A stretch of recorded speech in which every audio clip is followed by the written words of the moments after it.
안녕하세요. 이번 영상에서 다룰 내용은 안티드론입니다. 안티드론은 지상의 시스템에서 공중에 비행 중인 드론 객체를 저지하는 여러 수단들을 통칭하는 의미입니다. 요즘 뉴스를 보면 우러 전쟁이나 중동에서 드론을 활용한 작전이 가장 활발하게 이루어지고 있는 것을 보실 수 있습니다. 그렇기 때문에 안티드론의 시장 규모는 지속적으로 커져갈 것으로 예상할 수 있습니다. 따라서 데이비스 익스텐드에 있는 AI 타겟팅 모드를 활용하여 다수의 드론을 실시간으로 빠르게 추적하는 기능을 소개해 드리려고 합니다. 그리고 이런 소프트웨어를 활용해서 드론을 격추할 수 있는 시스템의 구축 방안에 대해서도 다뤄보려고 합니다. 먼저 데이비스 익스텐드에서 해당 모드를 사용하는 방법을 설명드리겠습니다. 우선 좌측의 스트림 패널을 클릭 후 영상 소스를 선택 또는 입력을 해줍니다.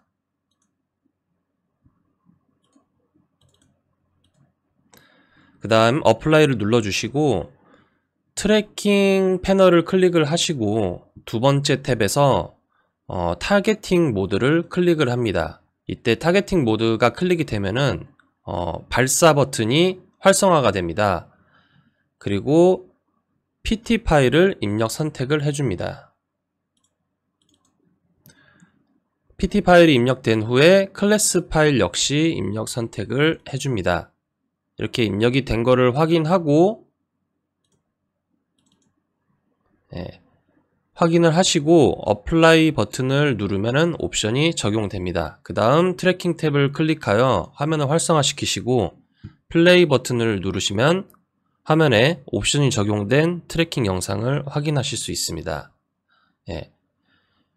영상을 이렇게 보시면은 영상에서 다수의 드론이 트래킹되면 그 중에 조준과 격추를 원하는 드론을 이렇게 선택을 할 수가 있습니다.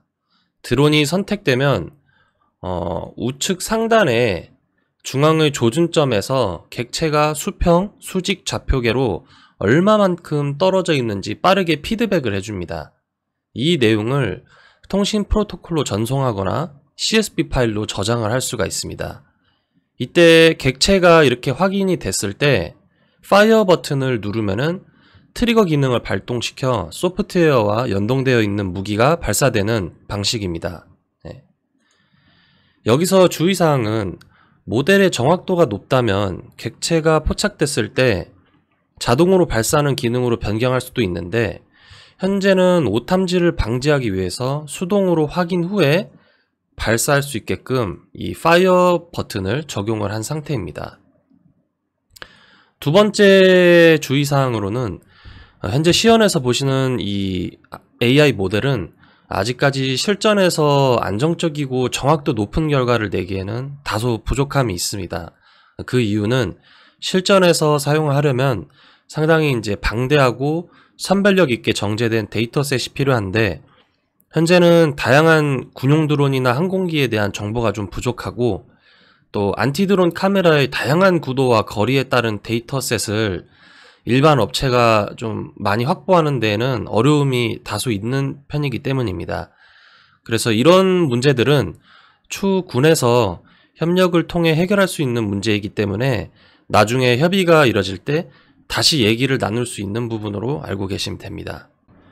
자, 그래서 데이비스의 소프트웨어의 기능의 특징으로는 이렇게 실시간으로 AI 락온되어 있는 목표물의 수평 수직계 데이터를 전송 또는 저장을 합니다.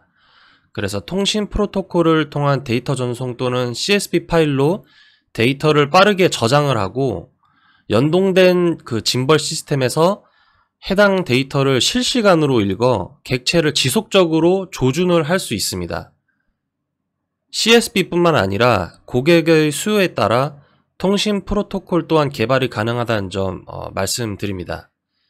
또 방금 말씀드린 짐벌에 장착되어 있는 제밍, 레이저 혹은 트레이용 샷건 등과 같은 무기 체계를 활용하여 발사 버튼을 누른 후에 드론을 격추할 수 있는 시스템까지 구축하는 게 최고의 안티드론 솔루션이라고 할 수 있습니다.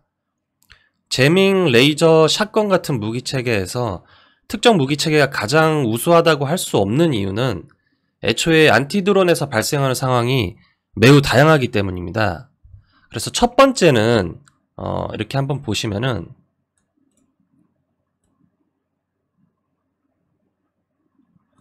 첫 번째는 이렇게 중고도 원거리에서 중고도 이상으로 천천히 오래 활공하는 드론도 있을 거고, 이런 경우는 이제 샷건을 맞을 일이 없겠죠. 예.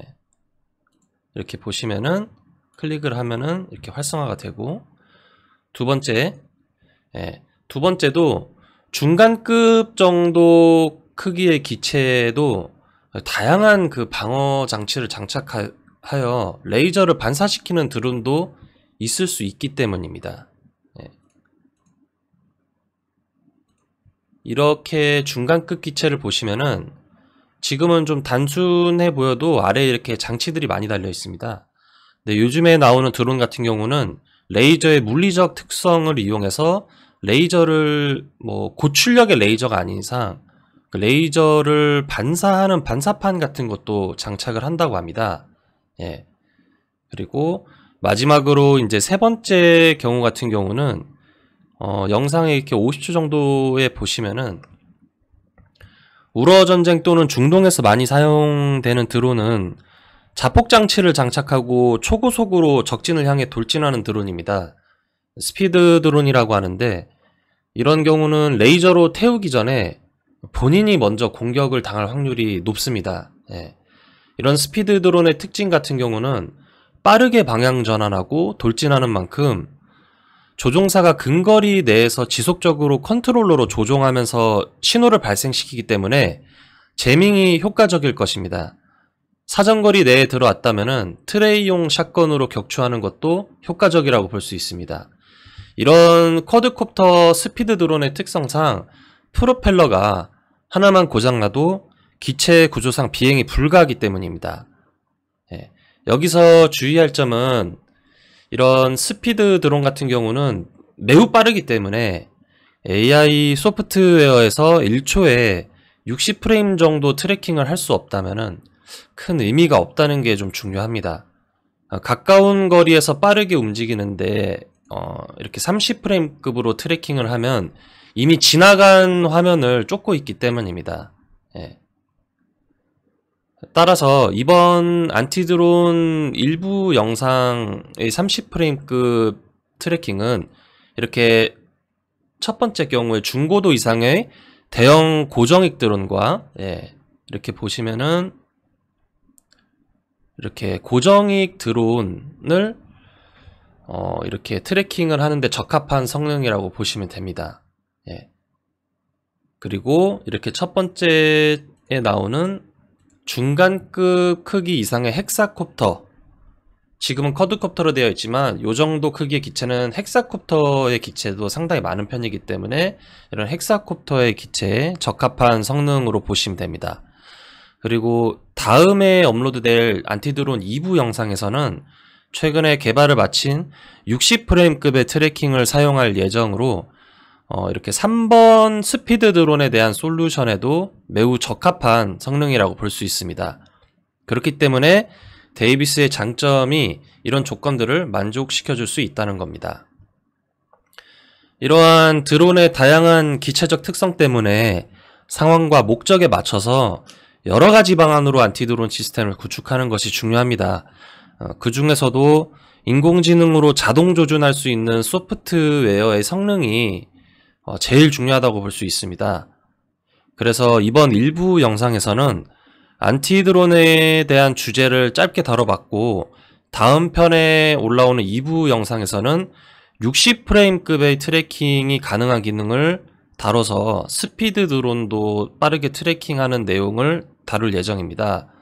그래서 곧 이어 올라오는 2부 영상이 업로드될 예정이기 때문에 많은 관심 부탁드리고, 뭐 문의사항이 있다면은 언제든지 뭐 댓글이나 메일로 연락을 주시면은 빠르게 답변을 드릴 수 있습니다. 그럼 다음 영상에서 뵙겠습니다.